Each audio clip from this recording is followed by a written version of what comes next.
আসসালামু আলাইকুম। কেমন আছেন সবাই? বুড়া বাংলা ইউটিউব চ্যানেল মামুন ভাইয়ের কাছে একটা জোরদার আবেদন জানাচ্ছি ভাইজান। আমার বাড়ি গোপালগঞ্জ টুঙ্গিপাড়া, প্লাস আমি একজন কাতার প্রবাসী। আনুষঙ্গিক ছোট্ট একটা খামারই বলতে পারেন, আমার ছোট্ট একটা খামার আছে। আমি আপনার কাছে আপনার ভিডিও দীর্ঘ প্রায় 4-5 মাস ধরে আমি দেখতেছি ভাই, কন্টিনিউ। আমি জানি না আপনার কিছু ভিডিও ভালো লাগে, কিছু ভিডিও ভালো লাগে না, যার কারণে অনেক ভিডিও দেখি না। যেমন আকরাম ভাইয়েরগুলো ভালো লাগে, কারণ সে সত্যটা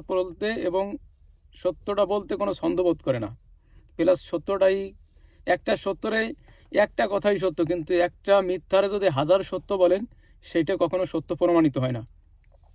যে সমস্ত কসাই বিন্দু ঢাকা শহরের ভিতরে 600 টাকা বা 620 টাকা বা 580 টাকায় গরুর মাংস বিক্রি করে, আদৌ আমি জানি না তারা কি সাধারণ মানুষরে বিষ খাওয়াচ্ছে নাকি গরুর মাংস খাওয়াচ্ছে ভাইজান। কারণ ওরা যদি আমার লাইভ গরু দেয়, লাইভ গরুর ওয়েট করে যে কতটুকুন মাংস আসে হিসাব করে যদি আমারও ওই টাকায় দেয় ভাই, আমি কিনতে রাজি আছি। তাই ওয়াস্টাল সার দিক আর ফিজিয়ান সার দিক বা দেশাল সার দিক, যেইটাই দেয় ওরা, ষাঁড় গরু দিলে আমি নিতে পারি ভাই, ওরা যতগুলো দিবে।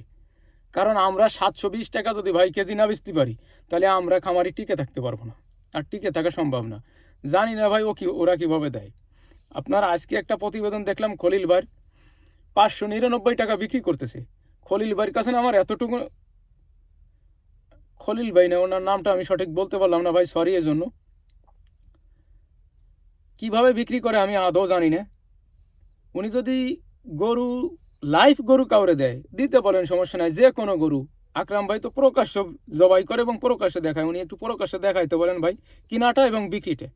আমি মনে করি যদি একটা গরুতে 3 মণ মাংস হয়, এই গরুটা যদি উনি এই 520 টাকা মাংস বিক্রি করে, ওনার পার গরুতে ওনার লস যাবে ভাই 30 থেকে 35 হাজার টাকা।